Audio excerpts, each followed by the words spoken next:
I'm just reading my final orders.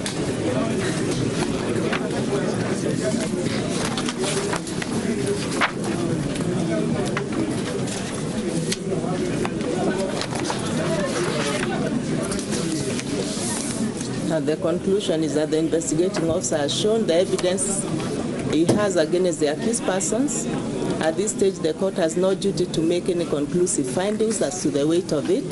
The strength of the prosecution case is a primary factor to guide the court in making its decision on bail. In this case, the evidence affecting the second and the third accused has been acknowledged by both of them. They each went further and made responses in their affidavits. It is therefore acknowledged that such evidence exists and cannot be brushed aside. As for the first accused, according to Mr. Ondari, the prosecution will be relying on circumstantial evidence. There has been reference made to the evidence in the investigating officer's affidavit. At this stage, that reference is based on conjecture, and I find it is dangerous to use it now as a ground to deny bail. That is the kind of evidence the court has to test cautiously at the trial. So I find that there are compelling reasons not to grant the second and the third accused bail at this stage. I find releasing them may send fear, anxiety to potential witnesses and therefore lead to intimidation, which may adversely affect the case.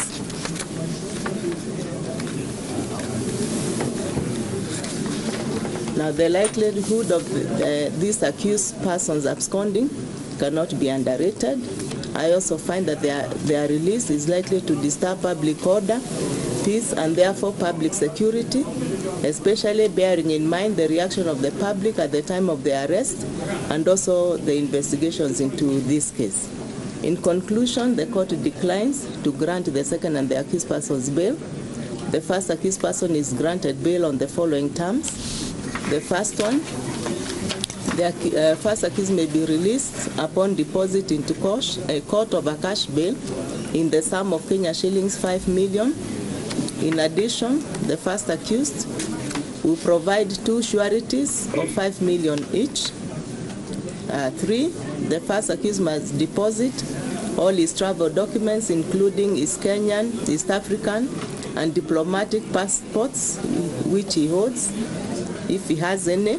And then 4, the court will be at liberty to cancel his bail and bond and to remand the first accused in custody if any of the following conditions, which I hereby set as part of the terms upon which he is released, are breached.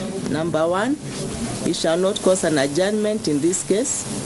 Number 2, he shall report once a month to the deputy registrar of this court. Number 3, he shall not go anywhere within 20 kilometers of Homa Bay County boundary on all sides of that county. And you tell me now whether the boundary is. Now, 4, he shall not contact or intimidate, whether directly or by proxy, any of the witnesses in this case, as per the witness statements and other documents that have been supplied by the state to the defense. 5, he shall not intimidate the parents, siblings, or other close relations of the deceased. 6, he shall refrain from mentioning or discussing the deceased or this case in any gatherings or political meetings, whether public or private. Those are the conditions which I have set. Most of them. Yeah, we are going to take hearing dates for the case. My lady. Let's take hearing dates. We wish to make an application. Can you wait to take hearing dates first? Yes, we'd like to make an application. You wait for hearing dates. We settle the hearing dates.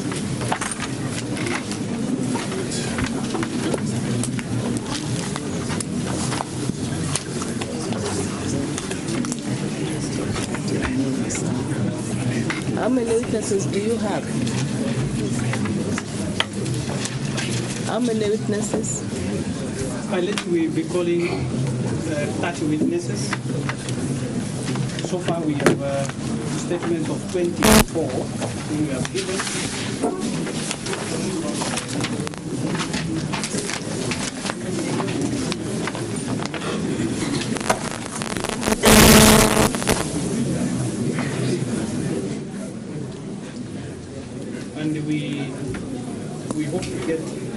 statements to supply in two types of statements of the other witnesses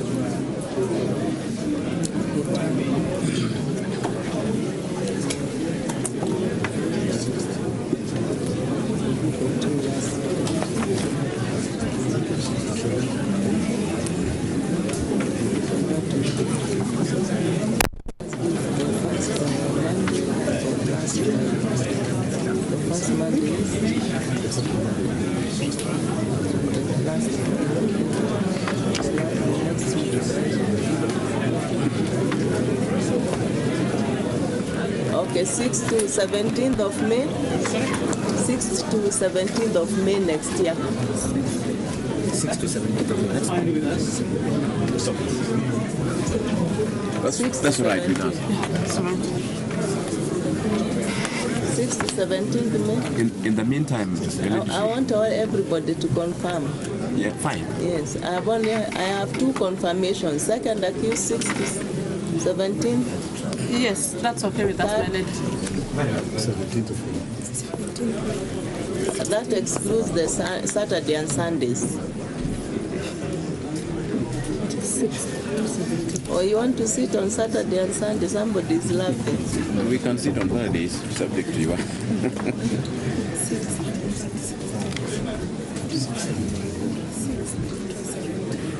So,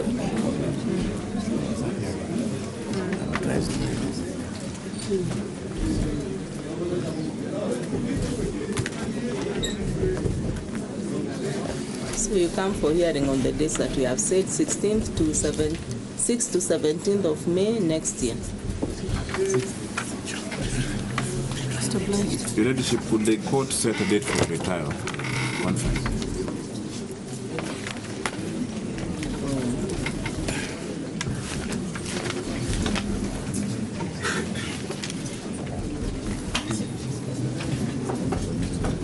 Can we agree on a pre-trial conference?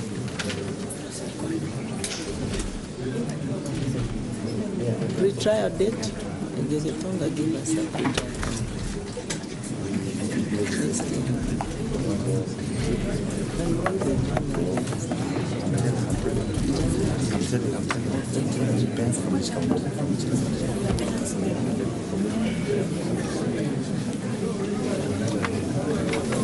Can you take February for that? That's fine. February. Which date? 14th of February for the pre-trial conference? That's fine. That's okay with us. That's okay, my lady. Sorry? That's okay with us. Valentine for young people. Mrs. Asher? Yes, my lady wish to make an application on behalf of the second accused, seeking the leave of this court to appeal against the decision denying the second accused bail to the Court of Appeal. My lady, our application is founded on Article 49 of the Constitution, which is in the Bill of Rights, and Article 48 of the Constitution, which also gives the accused person an unfettered right to justice. We urge this court to interpret the law so as to allow an appeal on bail under Article 259 of the Constitution, which provides for the purposive interpretation of the law. My lady, I say this because the Constitution must be read as a whole, and each article... Counsel, let's not go on and on. I'll give you the right of appeal. Most obliged. Most obliged.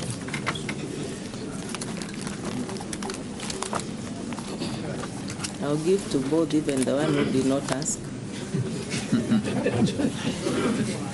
My lady, on the part of the third accused, we shall just be applying for a copy of the ruling.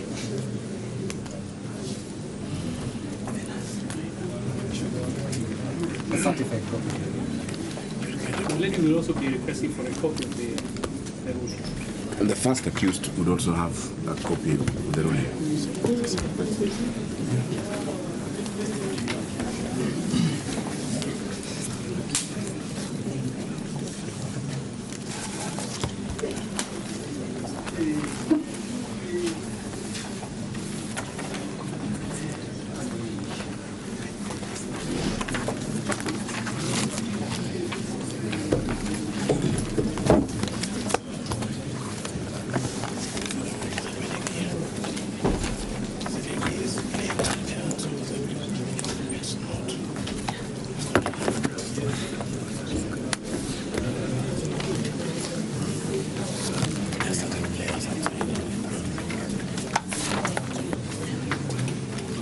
Said you can get the copies on payment of reasonable fees.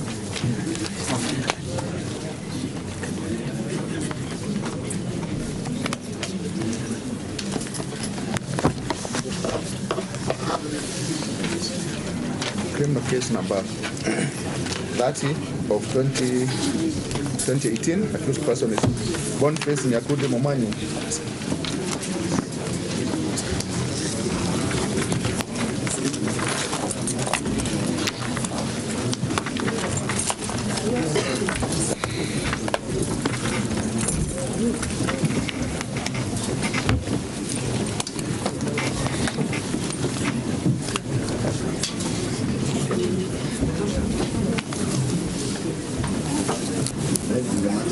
Present steps.